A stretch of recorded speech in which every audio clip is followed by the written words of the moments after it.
మన ప్రభుత్వం పనిచేస్తుంది.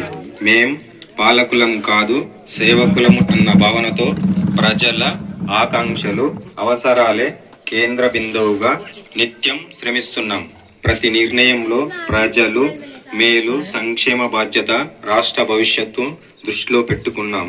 ఉప ఎన్నికలు, పంచాయతీ ఎన్నికలు, మున్సిపల్ ఎన్నికల్లో వరుస విజయాలతో ప్రజాపాలనకు మీ ఆమోదం, మద్దతు ప్రకటించారు. మీరు ఇచ్చిన ఈ ఫలితాలు మా బాధ్యతను మరింత పెంచాయి. ప్రభుత్వ పథకాలు అంటే కాగితాలపై కాదు, ప్రజల జీవితాల్లో స్పష్టమైన మార్పు తేవాలన్నదే మా సంకల్పం. ఆ ఉద్దేశంతోనే ప్రజాపాలన ప్రగతి ప్రణాళిక పేరుతో ఈ కార్యక్రమాన్ని ప్రారంభించాం.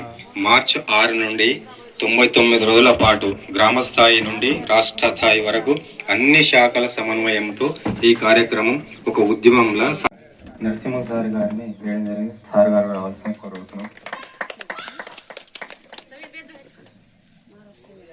అదేవిధంగా గౌరవ ఉప సర్పంచ్ గారిని వేదిక మీదకి రావాల్సింది కోరుతున్నాం.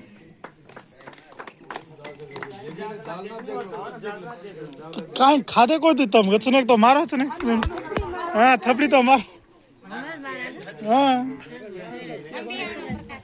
డిపార్ట్మెంట్ నుంచి ముఖ్య అతిథిని వేదికపైకి రావాల్సిందిగా కోరుతున్నాం.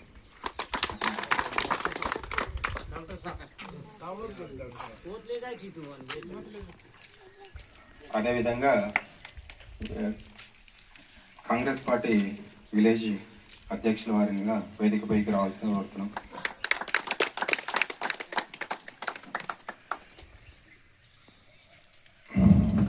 అదేవిధంగా ముఖ్య